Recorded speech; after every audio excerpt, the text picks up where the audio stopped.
clear?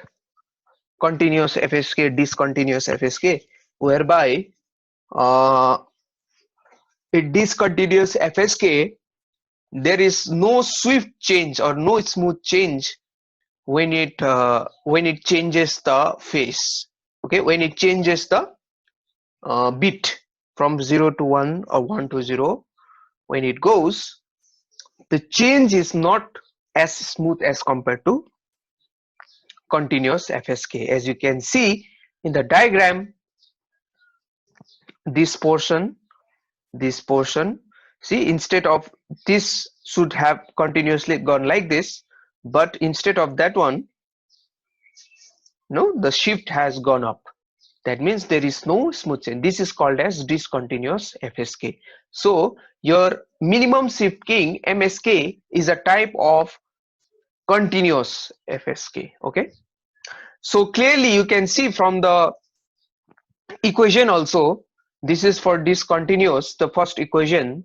This equation is for discontinuous FSK, this is for continuous FSK, and clearly in the equation you can see that for discontinuous FSK there is theta 1 and theta 2 different phase, but for continuous FSK there is only one theta. Okay, theta tamchidu for continuous FSK. So if you need not go in depth, but you know, from the graph you get this equation, and this equation might be helpful for more, you know, to plot in your MATLAB and all. See, so theta 1, theta 2, if it is if they have different phase. Okay, see, they have a block diagram like this. Okay, this is a MSK block diagram. So two phase phase, it will be combined through the band pass filter. Okay, and whole summation will be taking place here. That is your MSK.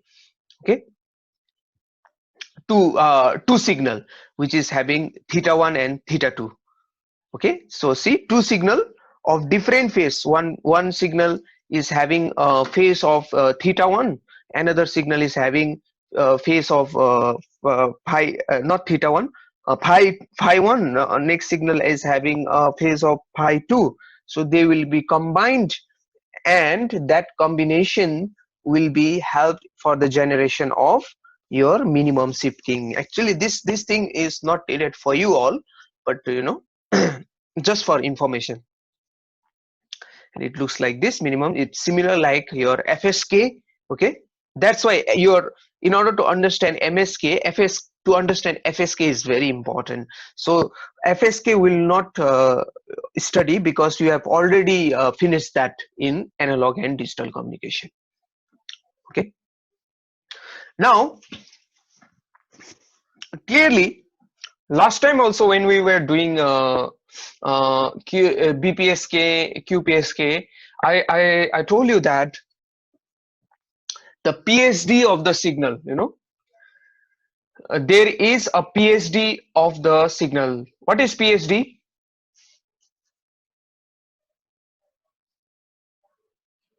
What is PSD?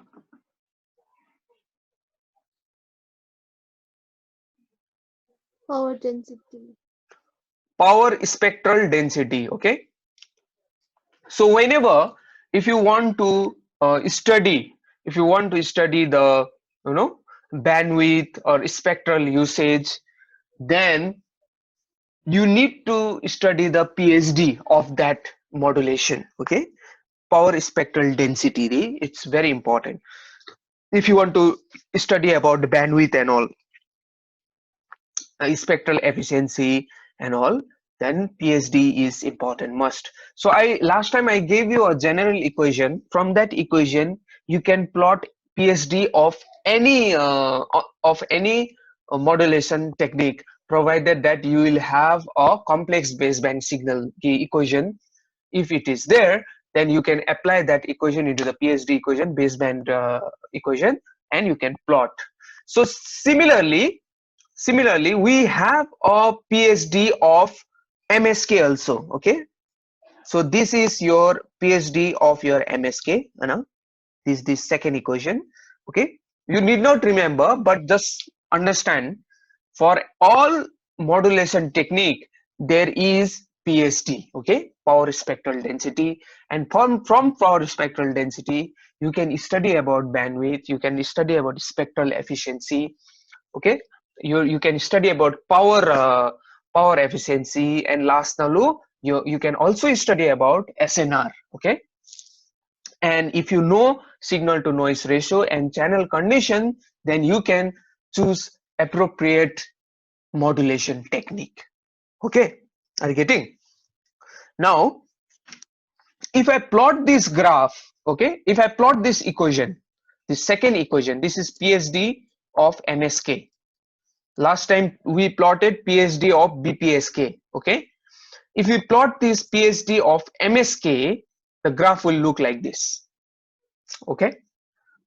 Now there are two graphs here. The red one, this one is your MSK, and the other one, the dotted one, is your QPSK. Okay, the dotted one is your QPSK. Are you getting or not? The first red one is your MSK. Okay, the dotted one is your QPSK. So we are just comparing. So from the graph itself, okay, from the graph itself, we understand that the secondary waves, these are secondary waves, okay, these are main lobe. What is main lobe? What is a main lobe? What is the significance of main lobe?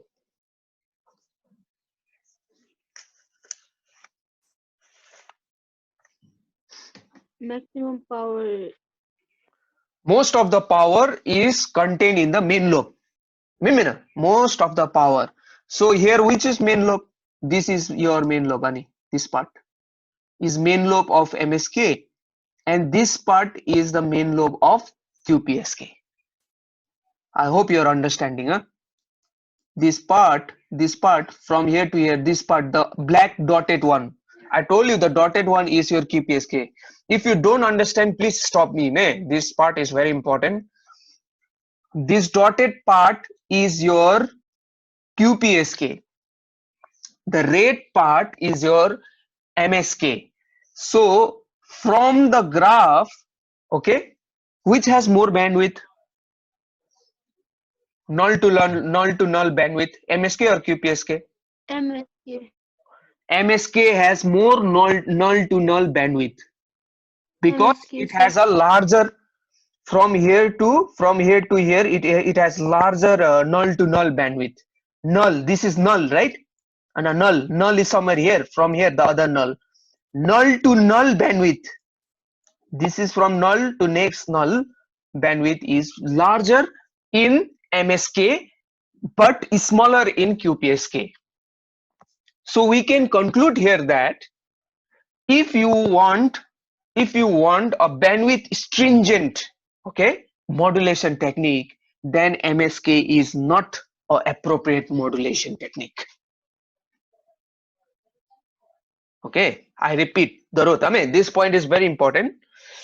If you want a bandwidth stringent, okay, system, or if you want a high bandwidth, then MSK is appropriate. If you want bandwidth, if you want to save the bandwidth, or if you want a bandwidth efficient technique, then MSK is not the right one. QPSK is the good one. Is it clear or not? Okay, that is first point, Anand. That is your first point, May. Now, as you can see, that most of the power, okay, most of the power will be contained or it will be consisting in the main lobe, So I want my most of the power to be in the main lobe, not in the side lobe. But from this graph, you can see that the secondary lobe is higher 20 dB higher. Okay, 20 dB higher for QPSK. But for MSK, the secondary waves is 20 dB lower than the QPSK. Which one is better in this sense?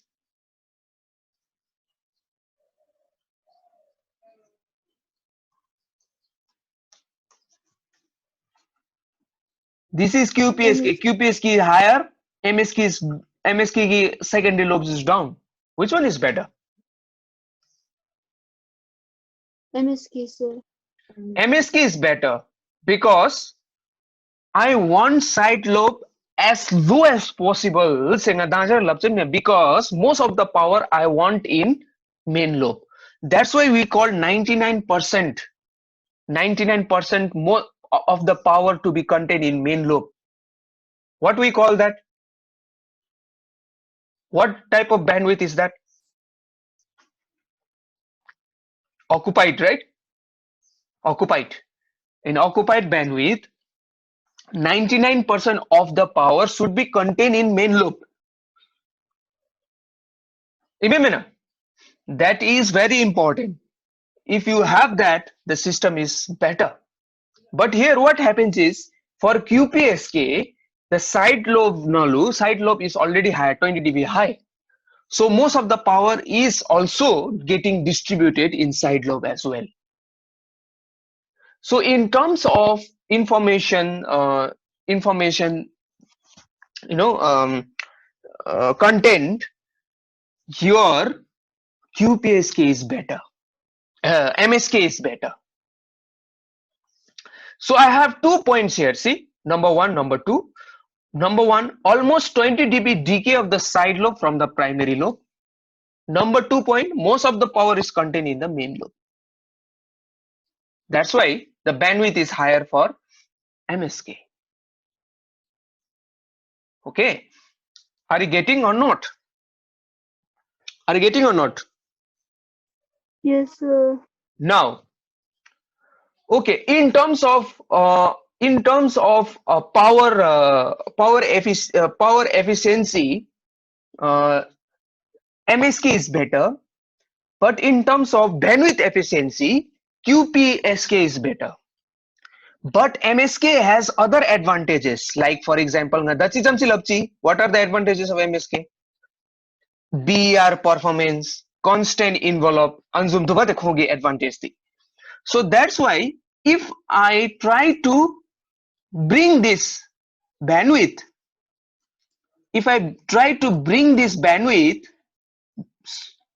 down. If I compress this bandwidth instead of this one, let's say the bandwidth comes somewhere here like this much. It would be power efficient also. It would be bandwidth efficiency also. It will have good envelope also. If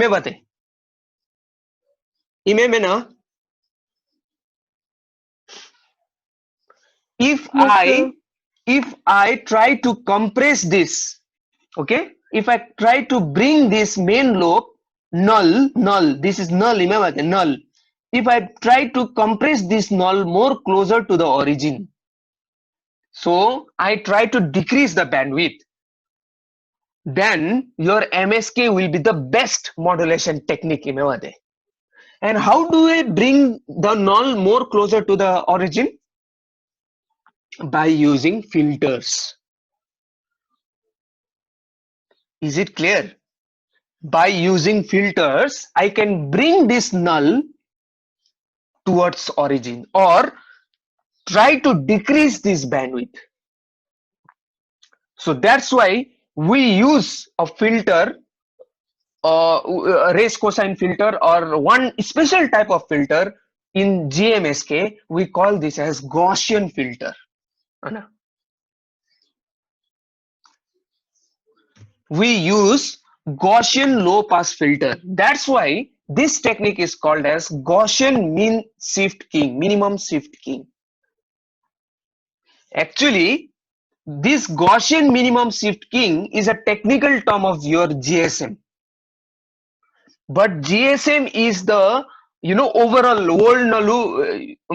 It is actually recognized by this term because this was the first mobile standard. But actually GSM was derived from GMSK. Okay, are you getting? Most of the actually the GSM की synonym they, it has been brought from GMSK. You can call GSM as GMSK also. Your global system for mobile communication, you can actually say it is a GMSK also, and it is one of the main modulation technique in GSM. Now let's look at Gaussian mean shift keying now. So Gaussian mean shift keying is little modified than your MSK, where you're in GMSK they use a Gaussian filter. They are using a Gaussian filter in place of already created MSK. So you can see in the block diagram, see there is a data non-zero, non-regional zero, okay, non-race zero even. So NRZ data, you don't have to remember what is that NRZ. This one you don't require.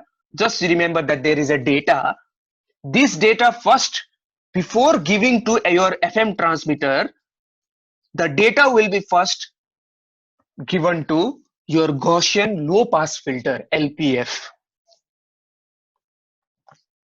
Okay, are you getting?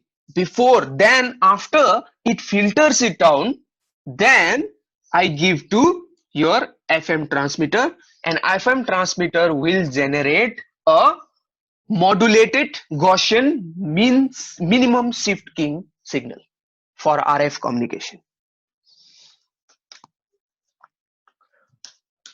Why we are using Gaussian filter?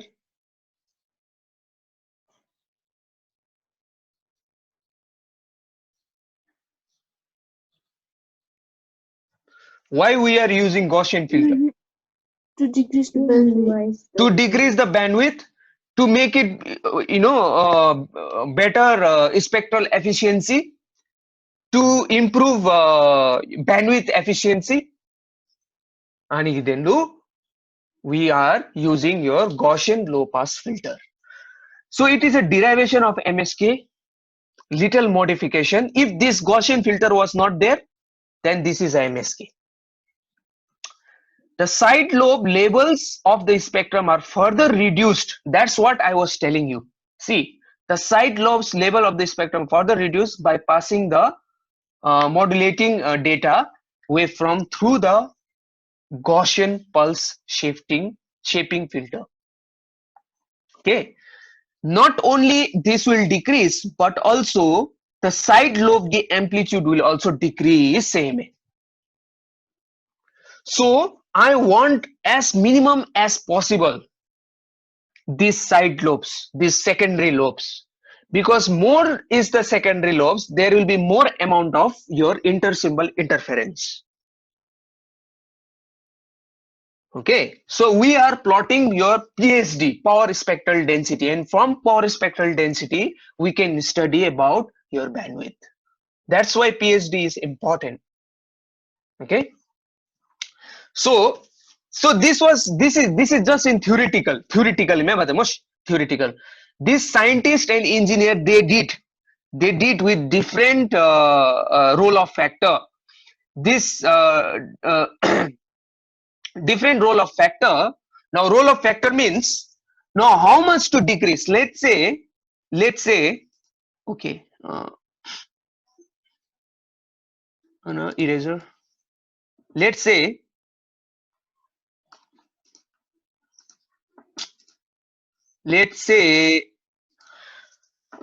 this main null somewhat has moved here. Okay, first now the again reduced by it came here, then again I have reduced the null, then it came here. So more and more bandwidth is decreasing, power is remaining same, but the bandwidth is decreasing. That is better imebade. This factor, this the bandwidth decreasing factor is dependent on the factor called roll-off factor. Okay, more less is the roll-off factor, less will be the bandwidth. The bandwidth will decrease.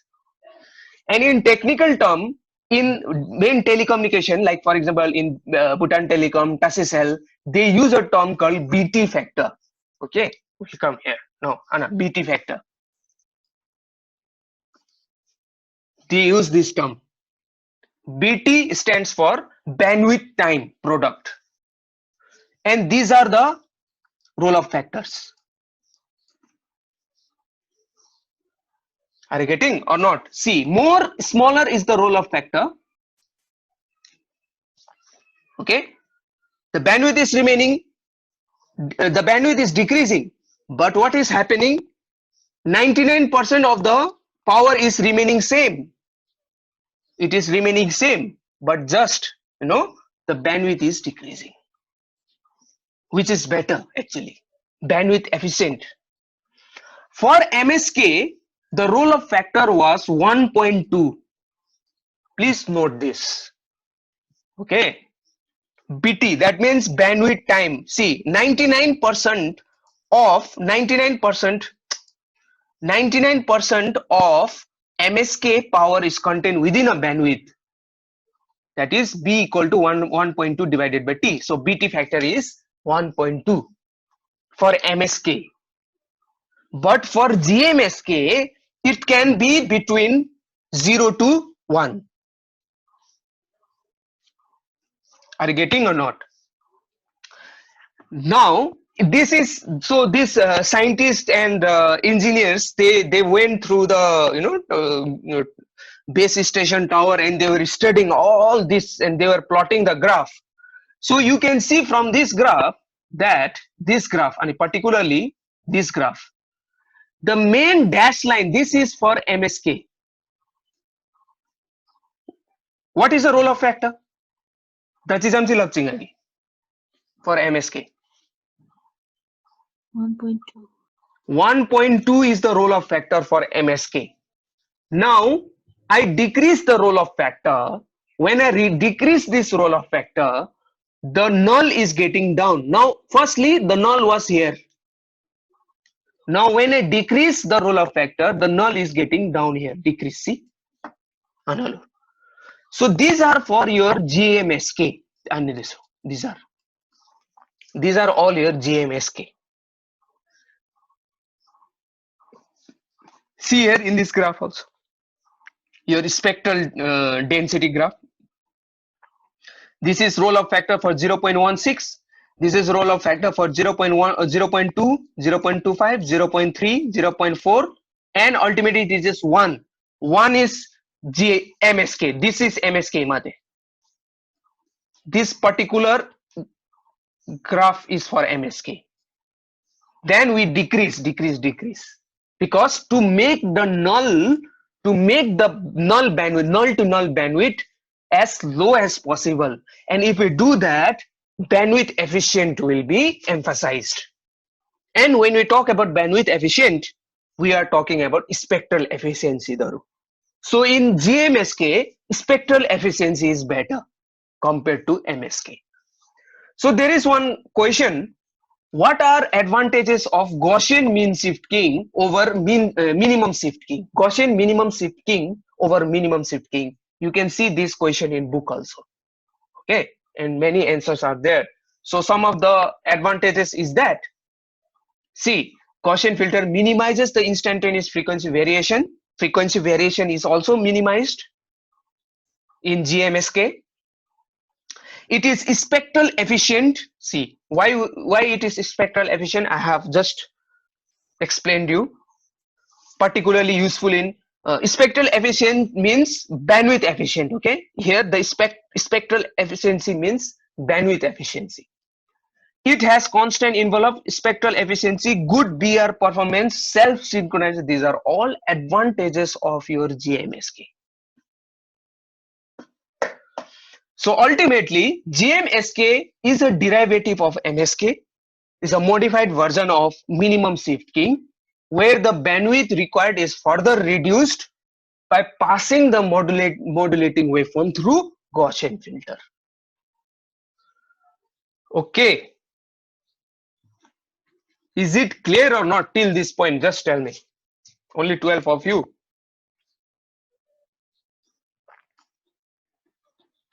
Till this point it is clear. Am I Yes, clear to sir. you? So these are some of the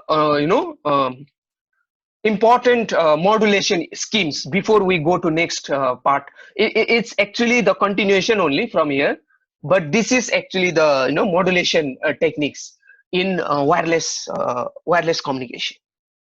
First we studied about BPSK, then we came to QPSK, then we studied different types of QPSK. Why? Because there are some reasons which I explained you in the last class, like offset QPSK, pi by 4 QPSK, then came QAM, 16 QAM, 64 QAM. So it will go on. Then ultimately it came finally GMSK. Say, it's a separate type of modulation technique used for your GSM.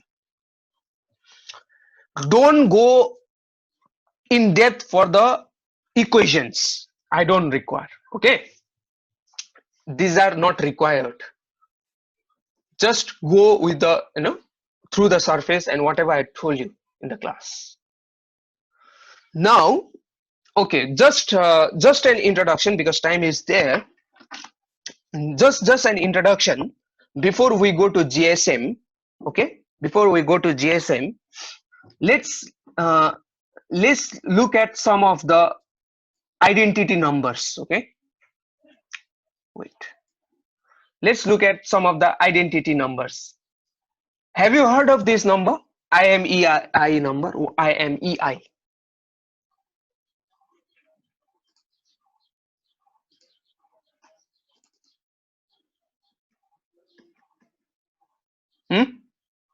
No, sir. Timmy.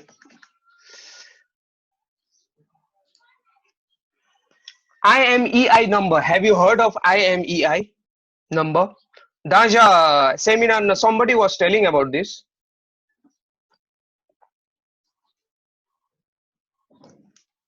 Okay. Can you dial in your mobile *#06#? Mobile dial wish. Then you call that number. *#06#.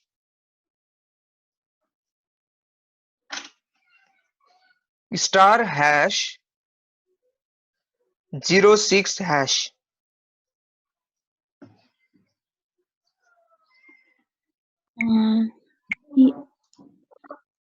EMEI number. Okay. Pema, did you get that number? Did you dial *#06#? What did you get? What did you get?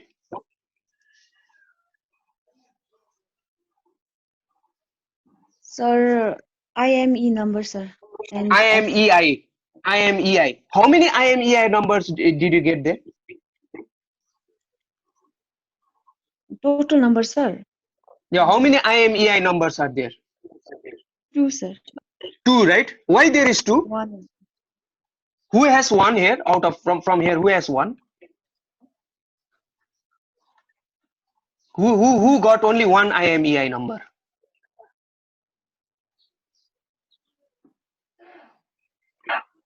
Anyone? Everybody has 2 IMEI number? Yes, sir. Yes, sir. Why there is 2 IMEI number? Why? Because your all mobile have 2 SIM slots. Okay. Everybody has 2 SIM slots. Yes, sir. If you have 2 SIM slot, there will be 2 IMEI number. Okay, there will be 2 IMEI number if there is SIM slot.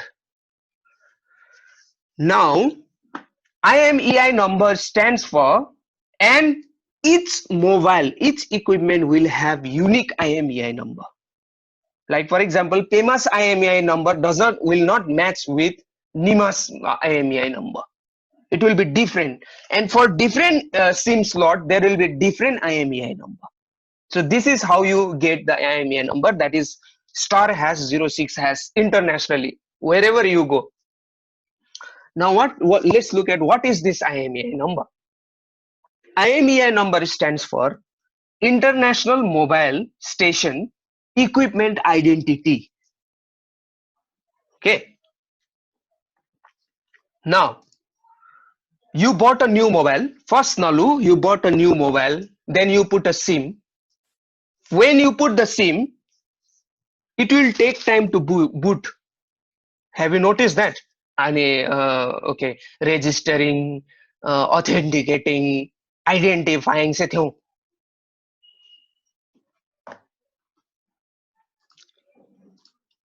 Yes or no?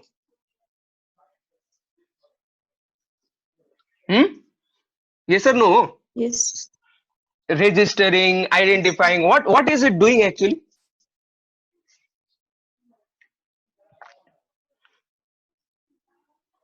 The network, the subscriber or the subscriber provider is authenticating whether this mobile is valid or not. Okay, that is the use of IMEI number. It does not say here. That's why I am telling you to write every point. What does IMEI number do? It authenticates to the network. You know? Are you getting? Whether this equipment is valid or not. Whether you are just hacking the mobile, whether you are hacking the mobile or not. And also, this number should match with your SIM, Taru. Then only it will work. There is another number which is IMSI number. I will come in a while. That is for your SIM. This number is for your mobile. Okay, this number is for your equipment. So this number, IMEI number, Lamidi, IMEI number is actually stored in a register, in a database called EIR, Equipment Identifier Register nalo stored. Garigi number, this IMEI number is stored in Equipment Identifier Register. That's why when you put the new SIM, it will take time because you are registering with this Equipment Identifier Register. Okay, you are registering your IMEI number with this Equipment Identifier Register, which is called as EIR. Okay, very important. EIR, so it is some kind of a database which provides IMEI number for all of our equipments. So using IMEI, one can recognize obsolete, stolen or non-functional equipments. So if you lose your phone, you can track where it is if you know what is your IMEI number. You go to a nearest subscriber. That, for example, take mobile jabe, then you go and complain your in Bhutan Telecom. Then you say that they will track with IMEI number. So this IMEI number is very important to track where if your mobile has stolen or if it is if somebody has hacked your mobile. Track benefit. To check, okay, another one is to check whether the network, this phone is valid with the network or not. Validity, authenticity. So this is the use of IMEI number. Is it clear or not? Next one is IMSI, International Mobile Subscriber Identity. Okay, International Mobile Subscriber Identity. when registering for service with a mobile network operator, each subscriber receives a unique identifier.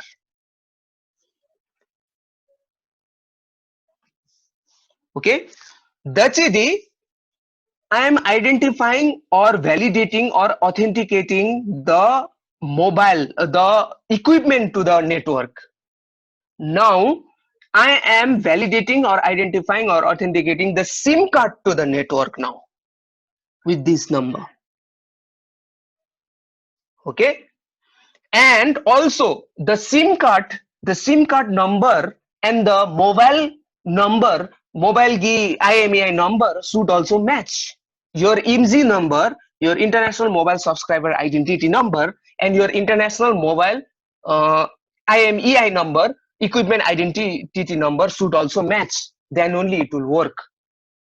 Whether your mobile is valid or whether your SIM card is valid or not. So a mobile station can only be operated if SIM with a valid IMSI is inserted in the equipment with a valid IMEI. This line is very important on this line. This line is particularly this line. A mobile station can only be operated. Your mobile will only work if your SIM card with a valid IMSI number is inserted in the equipment with a valid IMEI number. It should match to each other. Then only it will work. Are you getting or not? So basically, international mobile IMSI is the number for your SIM card to the mobile. Identify your SIM card to the network, to the subscriber. IMEI number D to identify the equipment to the network. Okay, are you getting or not? So it has three numbers, three sets of numbers IMSI. One is MCC, one is MNC, and one is MSIN number. See in this block here, Analu. One is MCC, one is MNC, one is MSIN. So MCC is three digit, MNC is 2 digit, MSIN is 10 digits. So total it will be 15 digits. Now go to your setting, mobile Nalu. Go to your setting.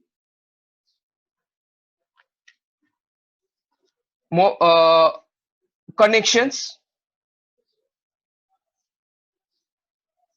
Connections, just follow my instruction. Connections.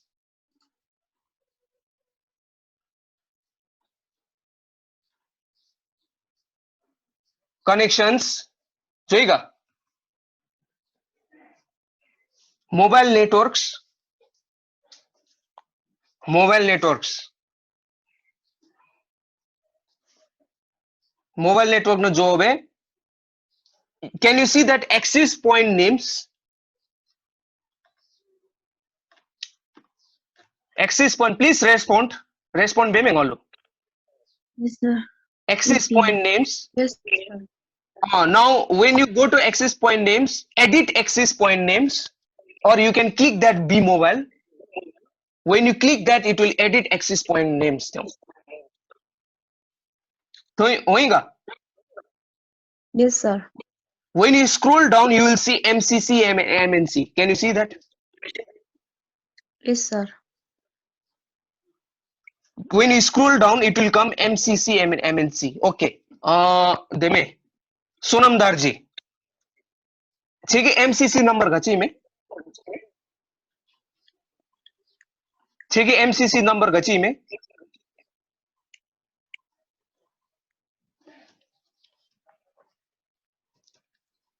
MCC number गची में. Tashi Dema. What is your MCC number?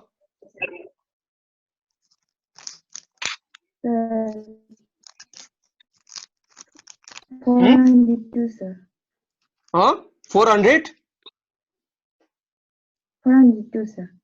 Karagi 402 ina? Yes, sir. Is there anyone who has different MCC number? Is there anyone who has different MCC number? No, sir. No. This is your mobile country code.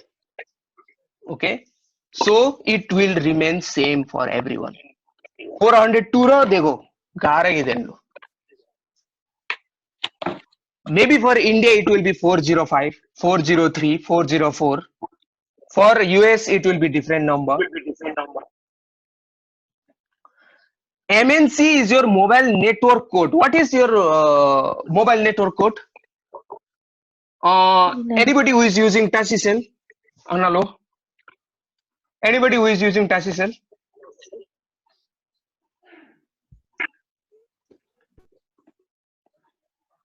जो बस है 11. Yes, sir. Tasicel की MNC गची में 11. B mobile की MNC गची में 11, sir.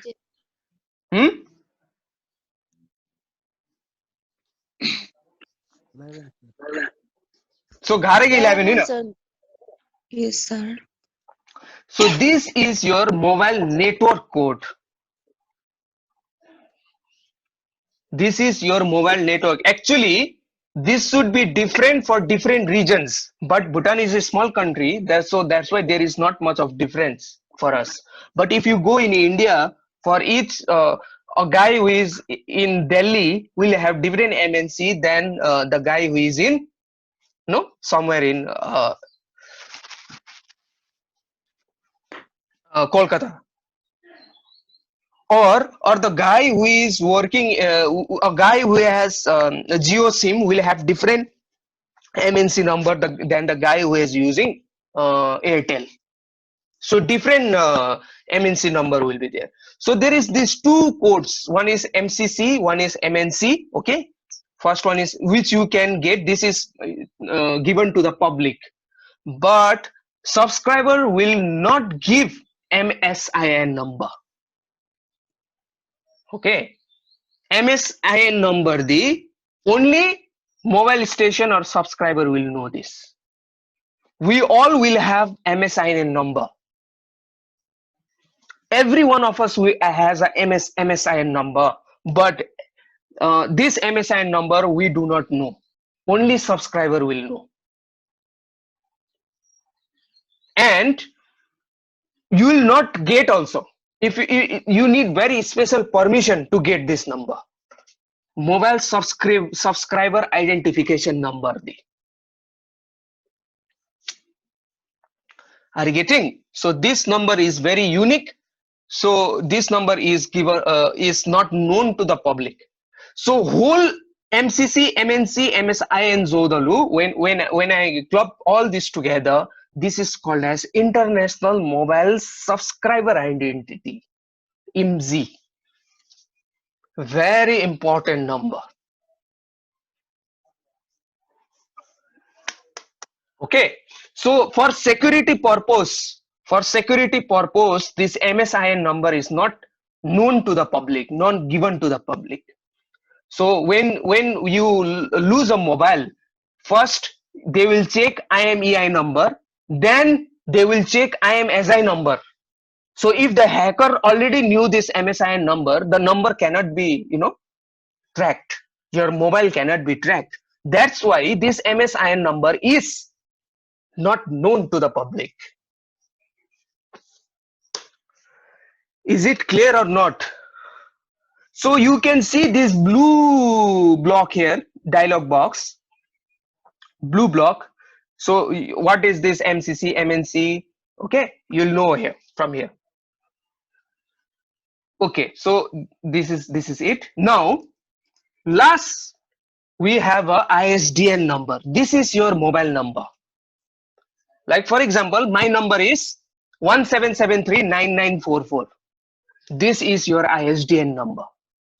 Technical term, mobile number se milawat actually. Being an EC engineer, you should say that this is a ISDN number. Okay, now before 17739944, we have a number in front. What is that number?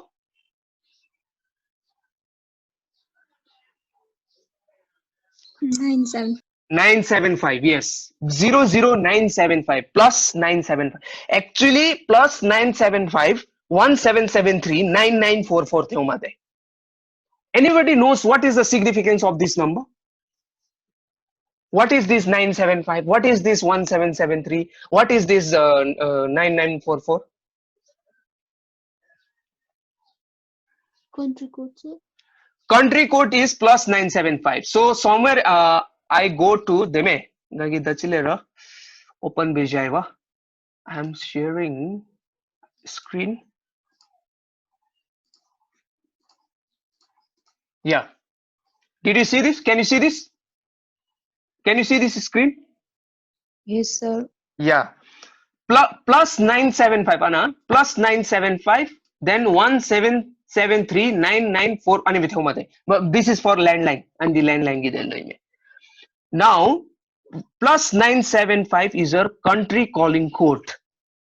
This is called as country calling code. Okay. And 17, that first number 17 or 77. B mobile name is 17.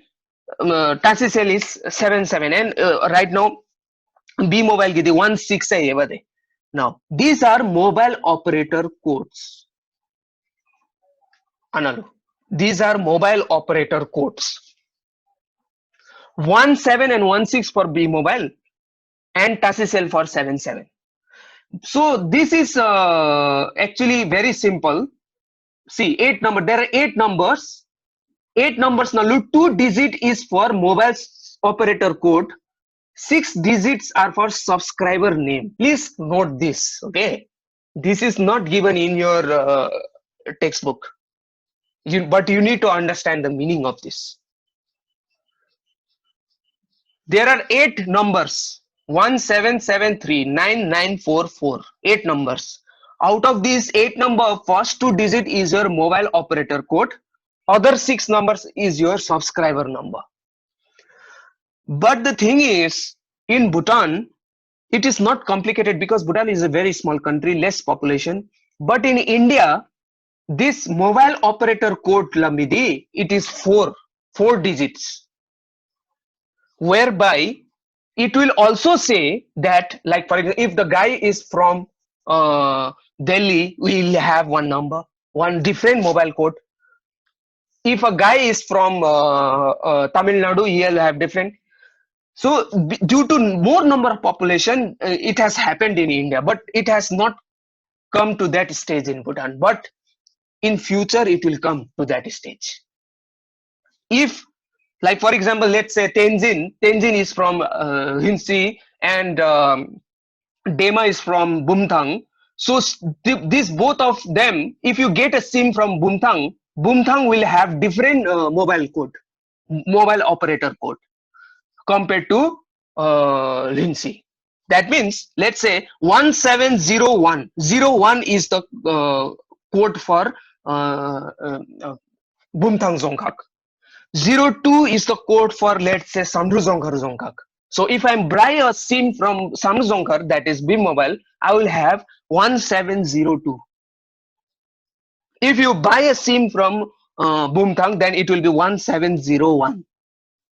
And that stage will come, but it has not come yet in Bhutan because of less population.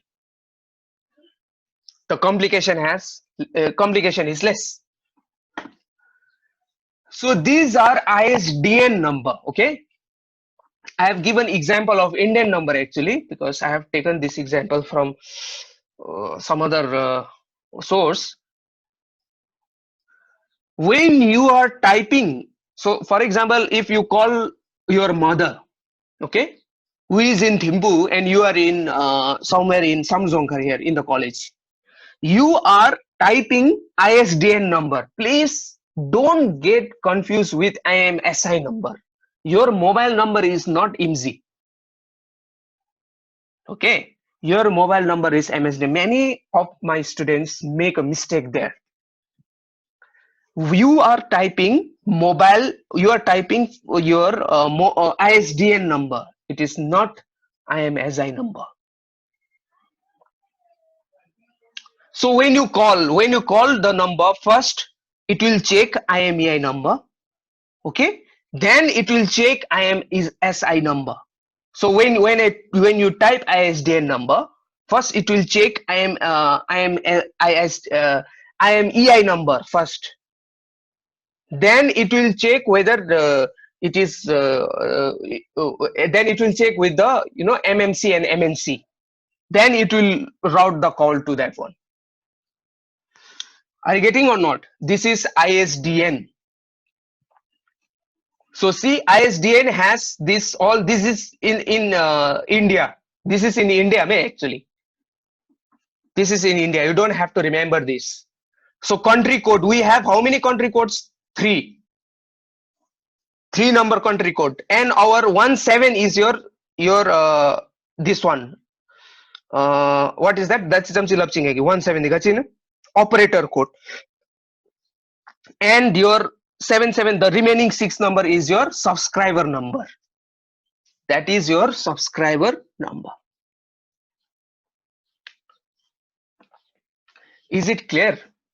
Please take a context from Bhutan, not Indian. Though I have given example of India here. Okay. Now, yeah, small last topic is remaining. Okay, let's say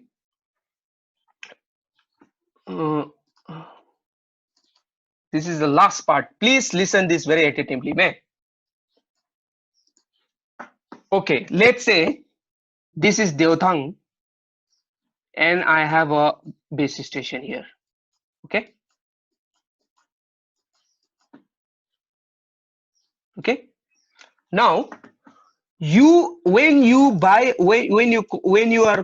here, okay, the number ISDN number is actually registered in a database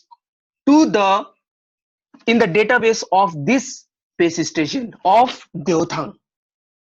That database is called as Home Location Register, HLR. Okay, that register is called as HLR. If you are here, for example, you are here, and now this mobile is registered. That means if you buy a SIM card from here, Samsung SIM card SIM card that particular number is registered in a database called Home Location Register. Now this is your Samsung SIM card. Now you're taking this SIM card and you're going to Thimphu and you are using. Okay, you are using that SIM card in Thimphu. This is in Thimphu. What this will do is the number will be temporarily stored in a database called VLR, Visitor Location Register, of this base station, which is of Thimphu. Okay, are you getting? Thimphu ki base station nare register jo, but this number is dummy number. It's something like temporary number. It's a dummy number. Okay, so that it will come back here, Daru. So that's why this is called as roaming. Actually, roaming in India, it's very prominent. In Bhutan we don't have, but in one time it will come. But this you have to understand. So your number, actually this number, so your mobile is actually registered in the base station HLR of base station, which is located in Deothang. But you go to Thimphu, you are using the number there. So the base station will give some dummy number or one number which looks like that. It's not an actual different number, but one dummy temporary number that will be located in Visitor Location Register, and it will come back, Daru. And usually roaming charges higher. So when it comes back to this part, come back to Deothang, you come back to Deothang and you're using continuing the same here. that time he will say that this base station will say that, okay, your mobile, the mobile you have, your mobile came to my region, he was using in my network, so I gave him this number, so he was using this number, so I will charge this much allow. That's why roaming is little expensive. Okay, roaming charge is if your sim card is from Samdojongkar, but you are using that sim card in Thimphu, then that will charge little more. But I don't know how truthful it is in Bhutan, B Mobile and Tasicel. Will not know. But I am trying to explain you about VLR and HLR. I am sure that these registers, this database are there in Bhutan Telecom and Tasicel. Okay, are you getting or not? Till this point. Yes, sir. Now this is one aspect. Another one aspect is what happens if you call from Bhutan B Mobile to Tasicel. Who can say that?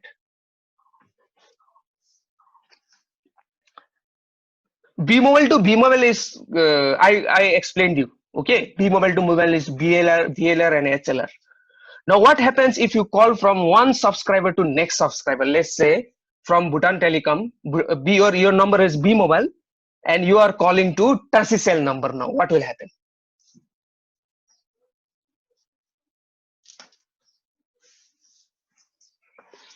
Tasicel number will give a temporary number. Okay, that is called as portable user. Okay, portable user. I am writing a portable user number or a subscriber number. You are calling from B Mobile to Tasicel. When you call, Tasicel will give you a portable user, a temporary number. This is very temporary, and he will use like a Tasicel user. Your number will not be recorded in the Tasicel. Like for example, 17739944, you are calling that number to 77 number. Tasicel will not understand 1773. Tasicel will give a different number. It will generate its own temporary number, and that number will be given to the mobile, the B Mobile number. That number is called as portable user number.